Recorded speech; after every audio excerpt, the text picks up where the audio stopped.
Bonjour et bienvenue à tous dans ce nouvel épisode d'AP et Politique, l'émission qui vous permet d'appréhender de façon perspicace les événements de la vie politique. Et aujourd'hui, installez-vous confortablement car nous allons prendre le temps de nous immerger de nouveau au cœur d'une crise majeure qui secoue le pays et interroge directement l'autorité, les capacités et la responsabilité de la puissance publique.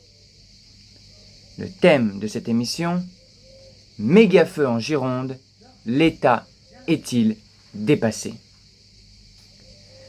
Si vous avez allumé la télévision, votre radio ou ouvert vos réseaux sociaux ces derniers jours, vous n'avez pas pu échapper à ces images saisissantes. La Gironde et le massif des Landes sont à nouveau en proie à un monstre de feu. Le ciel vire à l'orange brûlé, la fumée est visible depuis l'espace, et l'odeur de brûlé s'invite jusque dans les rues de la métropole de Lyon à près de 500 km des lignes de front. Face à cette puissance destructrice, le ministre de l'Intérieur, Laurent Nunez, a lui-même lâché des mots très forts en reconnaissant, je cite, une situation totalement inédite. Alors que la barre des 116 000 hectares brûlés à l'échelle nationale est dépassée, marquant un record historique. Mais au-delà de la stérile émotion immédiate et des discours de crise, nous devons poser la question politique centrale. Sommes-nous face à un événement climatique exceptionnel devant lequel aucune structure humaine ne pouvait tenir? Ou bien sommes-nous face aux signes révélateurs d'un État pris de court, incapable d'anticiper le basculement climatique? Pour bien comprendre où nous en sommes, il faut d'abord poser une définition claire sur ce dont nous parlons.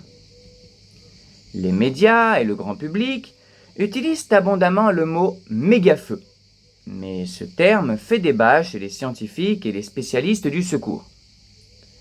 Un méga-feu n'est pas seulement un incendie de très grande taille. Ce qui le caractérise, c'est sa physique même et son comportement hors norme. Lorsqu'un feu atteint une telle intensité, la chaleur dégagée est si colossale qu'on la compare à l'énergie de plusieurs centrales nucléaires en déplacement au milieu de la forêt. Le foyer génère alors son propre pyrocumulonimbus, un nuage d'orage créé par la chaleur du brasier qui provoque des vents tourbillonnants, rejette des étincelles à plusieurs kilomètres et crée de nouveaux départs de feu incontrôlables. À ce niveau-là, le feu ne suit plus les règles habituelles de la lutte incendie et les moyens traditionnels au sol comme depuis les airs deviennent inopérants sur le cœur du foyer. L'eau larguée par les canadaires s'évapore parfois avant même de toucher le sol. C'est un phénomène convectif où la nature prend le dessus de façon brutale. Cette démesure physique se traduit sur le terrain par une mobilisation humaine exceptionnelle. Les sapeurs-pompiers de Gironde ne suffisent plus depuis longtemps. La solidarité nationale s'est déclenchée avec une intensité rare. Des colonnes de renforts arrivent régulièrement de toute la France, tout comme des agriculteurs, des forestiers et des bénévoles qui ont fait le trajet pour prêter main forte. Sur le plan de la protection civile, l'État a orchestré des opérations logistiques d'une ampleur sans précédent, en déménageant préventivement plus de 220 000 personnes en Gironde et 36 000 dans les Landes, que ce soit à Biscarrosse, Parentis ou sur la presqu'île du Cap Ferret, combinant des évacuations terrestres et maritimes. Mais c'est ici que le nœud politique du problème apparaît. Face à cette logistique impressionnante, peut-on dire que l'État fait son travail ou bien est-il structurellement dépassé? La réponse est nuancée, car il faut distinguer la gestion de crise immédiate de la préparation stratégique à long terme. Sur la gestion de crise à chaud, l'État fait preuve d'une réelle efficacité tactique. Le bilan humain en témoigne. Malgré des flammes immenses et incontrôlables, la priorité absolue accordée à la vie humaine a permis d'éviter des drames mortels au sein des populations civiles. L'évacuation massive de centaines de milliers de personnes sans mouvement de panique majeur prouve que le maillage préfectoral, la sécurité civile et la coordination des maires fonctionnent remarquablement bien sous la pression. En revanche, si l'on prend du recul et que l'on interroge l'anticipation stratégique, la lecture change radicalement et révèle des maillons faibles structurels. L'État apparaît dépassé sur 3 volets fondamentaux. La flotte aérienne, la politique de prévention forestière et l'adaptation des infrastructures au changement climatique. Premier point critique, les moyens aériens. Chaque été d'incendie majeur remet en lumière une flotte de bombardiers d'eau poussée jusqu'à ses limites logistiques et mécaniques. Malgré les annonces répétées ces dernières années, le renouvellement et le dimensionnement de la flotte de Canadair à l'échelle européenne et nationale accusent un retard de planification manifeste. Notre flotte nationale, composée de 12 Canadair, 8 bombardiers d'eau Dash, 3 avions légers Beechcraft et 40 hélicoptères, s'avère insuffisante quand plusieurs incendies d'ampleur éclatent simultanément sur le territoire. Deuxième point, l'aménagement du territoire et la gestion des forêts. Les massifs des Landes et de Gironde sont majoritairement composés de monocultures de pins maritimes exploités économiquement, très inflammables et souvent dépourvus de coupures combustibles suffisantes. Pendant des décennies, l'État a laissé la gestion forestière s'orienter vers la rentabilité sylvicole sans imposer avec une fermeté suffisante des normes de diversification des essences ou de pare-feu larges. De plus, l'obligation légale de débroussaillage autour des habitations, la mesure préventive la plus efficace pour éviter l'embrasement des maisons, reste inégalement appliquée et insuffisamment contrôlée par les services publics. Enfin, la question de l'assèchement des sols et des sous-sols.